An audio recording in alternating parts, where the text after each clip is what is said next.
বেড়েছে শীতের প্রকোপ। এই সময়ে হাড় কাঁপানো শীতের সঙ্গে পাল্লা দিয়ে বাড়ছে শীতজনিত রোগ। ঘরে ঘরে সর্দি কাশি জ্বর লেগেই আছে। সেই সঙ্গে শ্বাসকষ্ট দেখা দিয়েছে অনেকের।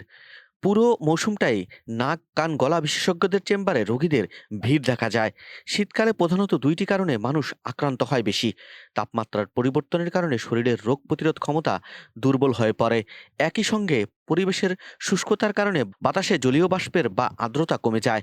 এ কারণে জীবাণু সহজেই শ্বাসকষ্টের সঙ্গে ফুসফুসের ভেতরে প্রবেশ করে, কিন্তু শরীর থেকে তা সহজে বের হতে পারে না। তখন জীবাণু বংশ বিস্তার করে এবং শ্বাসতন্ত্র আক্রমণ করে। এই সময় বায়ু দূষণের পরিমাণও অনেক বেড়ে যায় এবং যা শ্বাসকষ্টের সবচেয়ে বড় কারণ। বায়ু দূষণের দুইটি ধরন। এর মধ্যে অ্যাকিউবিক বা তীব্র ধরনের, যা খুব স্বল্প সময়ের মধ্যে তীব্র শ্বাসকষ্টে রূপান্তরিত হয়।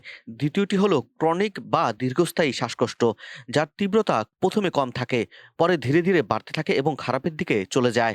ফুসফুসের ভিতরে এক রকমের তরল নিশ্চিত থাকে, যা ব্রক্সিয়াল নিঃসরণ বলে।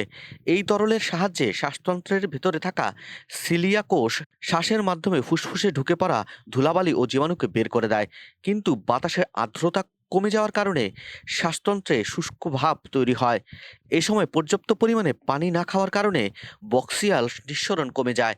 শ্বাসতন্ত্রে শ্বাসকষ্ট সহ বিভিন্ন রকমের রোগের সৃষ্টি হয়।